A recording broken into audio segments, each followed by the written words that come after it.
હવે અંકલેશ્વરમાં વાલિયા ચોકડી બાદ રાજપીપળા ચોકડી પર ચક્કાજામ સર્જાયો છે। નેશનલ હાઈવે નંબર 48 ના સર્વિસ રોડ પર વાહન કતાર લાગી જવા પામી છે। રાજપીપળા ઝઘડિયા જીઆઈડીસી થી આવતા વાહનો ચોકડી સુધી કતાર જોવા મળી હતી। તેની અસર સદાનંદ હોટલ જીઆઈડીસી માર્ગ પર પણ પડી હતી। રાજપીપળા અંકલેશ્વર સ્ટેટ હાઈવેની કામગીરીને લઈ આ સમસ્યા ઊભી થઈ રહી છે। અંકલેશ્વરના માથે લાગેલી ટ્રાફિક જામની કાળી ટીલ્લી હટવાનું નામ નથી લઈ રહી। તાજેતરમાં 3 દિવસના વાલિયા ચોકડીથી માંડ છુટકારો મળ્યો, ત્યાં હવે રાજપીપળા ચોકડી પર ચક્કાજામના દ્રશ્યો સર્જાઈ રહ્યા છે।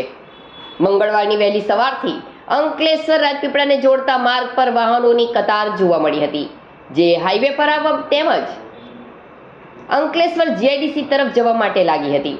તો બીજી તરફ નેશનલ હાઈવે નંબર 48 પરથી અંકલેશ્વર જીઆઈડીસી તેમજ શહેર તરફ વળતા વાહનોની કતાર એપ્રોચ રોડ પર લાગી હતી અને બંને તરફના વાહન જીઆઈડીસી તરફ જવા માટે વળતા સદાનંદ જીઆઈડીસી માર્ગ પર જામ થઈ ગયો હતો।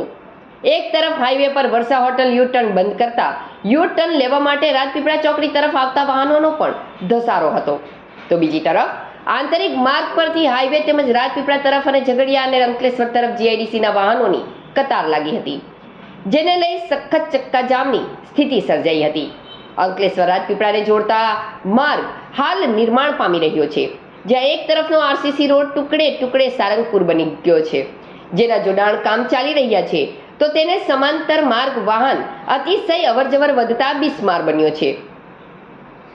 ઊંડા ખાડા અને રોડ લેવલથી 1 થી 1.5 ફૂટ ઊંચા માર્ગ બન્યો હોવાથી સાંકડો માર્ગ બનતા સ્થિતિ બગડી રહી છે।